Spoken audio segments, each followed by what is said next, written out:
আমরা শক্তিশালী সরকার চাই, দুর্বল সরকার আর দেখতে চাই না। বিডিআরের এই যে হত্যাকাণ্ড, এটি ছিল একটি পরিকল্পিত হত্যাকাণ্ড। এর সাথে জড়িত ছিল আমাদের প্রতিবেশী রাষ্ট্র এবং এর সাথে সংশ্লিষ্ট ছিল আওয়ামী লীগের নেতৃবৃন্দ, প্রধানমন্ত্রী এবং অন্যান্য গুরুত্বপূর্ণ ব্যক্তিরা। এই ঘটনা ঘটার 3-4 দিন আগেই এই হত্যাকারীরা মিটিং করেছে আওয়ামী লীগের এমপি তাপস, নানক ইত্যাদির সাথে, এবং সম্ভবত অনির্বাচিত প্রধানমন্ত্রীর সাথেও তাদের দেখা হয়েছে, যেই কারণে প্রধানমন্ত্রী এই ঘটনার আগের রাত্রে বিডিআরে যেই একটি নৈশভোজ ছিল সেখানে তিনি অংশগ্রহণ করেন নাই। এই হত্যাকাণ্ডটি ছিল অত্যন্ত মর্মান্তিক। এই হত্যাকাণ্ড ঘটানো হয়েছে আমাদের সামরিক বাহিনীকে দুর্বল করার জন্যে, বিডিআরের মনোবল ভেঙে দেওয়ার জন্যে। বিডিআর বর্ডারে অত্যন্ত এফেক্টিভ একটি বাহিনী ছিল, বিএসএফএল মোকাবেলা করেছে বলিষ্ঠভাবে, এই জন্য তাদেরকে শিক্ষা দেওয়ার জন্যেই এই ধরনের হত্যাকাণ্ডের ব্যবস্থা করেছে আওয়ামী লীগ এবং আমাদের প্রতিবেশী রাষ্ট্র মিলে। এখানে মিডিয়ার অনেক সদস্য উপস্থিত রয়েছেন, তাদের উদ্দেশ্যে আমি একটি কথা বলতে চাই। এই ঘটনার পরপর কিছু উল্টাপাল্টা প্রচারণা হয়েছে মিডিয়াতে। সামরিক প্রত্যেকটি সদস্য বিডিআর আর্মির দ্বারা শপথ নেয় এবং একটি আইনের দ্বারা, বিধিবদ্ধ সংস্কার দ্বারা অন্তর্ভুক্ত থাকে। সেখানে সামরিক আইনে ক্লিয়ারলি বলা আছে, যদি কোথাও কোনো বিদ্রোহ ঘটে এবং সেই বিদ্রোহের ঘটনাস্থলে যে দাঁড়িয়ে থাকবে, বিদ্রোহে কাউকে মারতে গেল না, হয়তো অন্য কাজ করতেছে, কিন্তু তার উপরে অবশ্য কর্তব্য তার, তিনি গিয়ে এই বিদ্রোহ দমন করার জন্য যদি চেষ্টা না করেন তাহলে তাকেও বিদ্রোহের জন্য অভিযুক্ত করা হবে। এখন অনেক লোক মুক্তি পেয়ে গিয়েছে, জেল থেকেও মুক্তি পেয়েছে, অনেকে কোর্টে গিয়ে বলে আমরা তো নিরপরাধ, কিন্তু সামরিক আইন অনুসারে ওই দিন কোনো বিডিআর সদস্য যদি গাড়ি চালিয়ে থাকে, যদি কুক হাউসে কাজ করে থাকে, হাসপাতালে ডিউটি করে থাকে, অন্যত্র কোথাও ডিউটি করে থাকে, কিন্তু তিনি যদি এই বিদ্রোহ দমন করার জন্যে কোনো পদক্ষেপ গ্রহণ না করেন তাহলেও তিনি বিদ্রোহী হিসাবে অভিযুক্ত হবেন, তার শাস্তি মৃত্যুদণ্ড।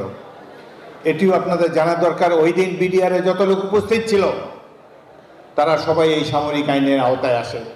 বিডিআরে তখন সদস্য সংখ্যা ছিল 5000, কিন্তু সেনাবাহিনী যখন প্রবেশ করে তখন সেখানে তারা পেয়েছে মাত্র 200 জনকে।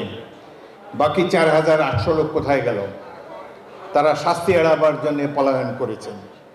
সুতরাং প্রকৃত ঘটনা যাতে উন্মোচিত হয় সেই জন্য আবারও ভালো করে তদন্ত প্রয়োজন এবং দ্রুত বিচার করা প্রয়োজন।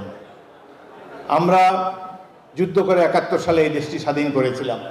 বিডিআর সামরিক বাহিনীর সাথে সাথে মুক্তি বাহিনীতে গুরুত্বপূর্ণ ভূমিকা রেখেছে।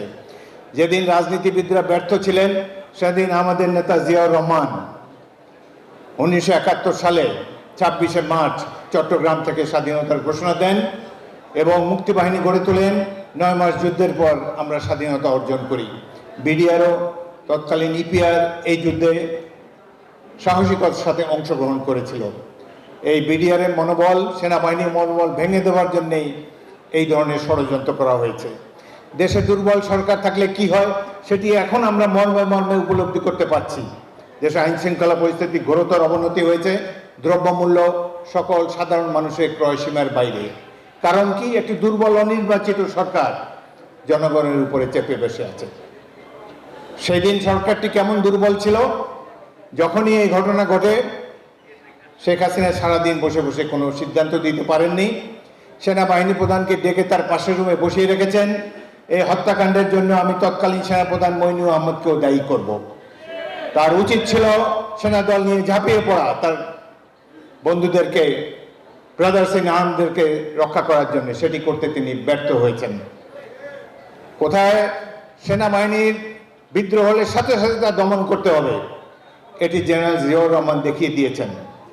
7ই নভেম্বর কিংবা এয়ারফোর্সে অক্টোবর মাসে যে বিদ্রোহ হয়েছে, কিভাবে দমন করতে হয়, কিভাবে শাস্তি দিতে হয়, রাষ্ট্রপতি জিয়াউর রহমান দেখিয়ে দিয়ে গিয়েছেন। এখন সেই বলিষ্ঠ সরকারও নাই, বলিষ্ঠ নেতাও নাই, যার জন্য এই ধরনের হত্যাকাণ্ড ঘটেছে এবং ভালো মতো বিচারটিও করা যাচ্ছে না। বিচার করা দূরের কথা, কি ওই দিন 25শে ফেব্রুয়ারি তারিখে কি অ্যাকশন নিয়েছেন তৎকালীন অনির্বাচিত প্রধানমন্ত্রী শেখ হাসিনা। তিনি এই বিদ্রোহের যিনি নেতা ছিলেন তিনি ছিলেন সুবেদার তৌহিদ যখন তার কাছে গেলেন তাকে 1 লাফে মেজর জেনারেল পদে পদোন্নতি দিলেন, বিডিআর এর ডিজি হিসেবে ঘোষণা করে দিলেন। সুবেদার থেকে মেজর জেনারেল পৃথিবীর ইতিহাসে এই ধরনের ঘটনা নাই। তাদেরকে শেরাটন থেকে এনে খাবার খাওয়ালেন, জিজ্ঞাসা করলেন না যে আমার বন্দী অফিসাররা কোথায় আছে। সাহারা খাতুনও গেলেন সন্ধ্যার পরে। এই ধরনের স্বরাষ্ট্রমন্ত্রী কেন বানানো হয়, কারা তাকে বানিয়েছে? তিনি বাংলাদেশের কোনো দলের নির্বাচিত স্বরাষ্ট্রমন্ত্রী ছিলেন না।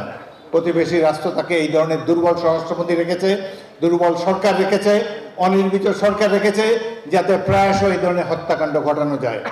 এক বৃহৎ ষড়যন্ত্রের দ্বার প্রান্তে আমরা দাঁড়িয়ে আছি। বন্ধুরা, ষড়যন্ত্র শেষ হয়ে যায় নাই, এখনো অনেক পানি বয়ে যাবে বুড়িগঙ্গায়। আমরা বিএনপি 17 বছর ধরে সংগ্রাম করেছি। জনাব তারেক রহমানের নেতৃত্বে এই স্বৈরাচারকে আমরা বিদায় করেছি। আমি বিএনপির সকল নেতাকর্মীকে আন্তরিক অভিনন্দন জানাই অগাস্ট এবং জুলাই মাসে বিপ্লবে অভ্যুত্থানে অংশগ্রহণ করার জন্যে। আমরা সফলভাবে তাদেরকে তাড়িয়েছি, কিন্তু এখনো আরো সংগ্রাম হয়তো আমাদেরকে করতে হতে পারে। আপনারা প্রস্তুত থাকেন। জিয়াউর রহমান নাই, কিন্তু তার আদর্শের দল বিএনপি আছে। বাংলাদেশি জাতীয়তাবাদের পতাকা বহনকারী হিসাবে আমরা প্রতিবেশী রাষ্ট্র কিংবা অন্য যে কোনো রাষ্ট্রের ষড়যন্ত্র থেকে মুক্ত করার জন্য আবারও আমরা রাজপথে নামব। প্রয়োজন হলে আবারও আমরা সংগ্রাম করব, যাতে করে আমাদের স্বাধীনতা সার্বভৌমত্ব সবসময় অক্ষুণ্ণ থাকেন। আমরা শক্তিশালী সরকার চাই, দুর্বল সরকার আর দেখতে চাই না। অতি দ্রুত সম্ভব নির্বাচন দেখতে চাই, এবং যেই সরকার সকল প্রতিবেশী বা অন্যান্য পরশক্তি ষড়যন্ত্র মোকাবিলা করতে পারে, এই ধরনের সরকার হতে পারে কেবলমাত্র নির্বাচিত সরকার। আমরা সেই ধরনের সরকারের প্রতীক্ষা রইলাম।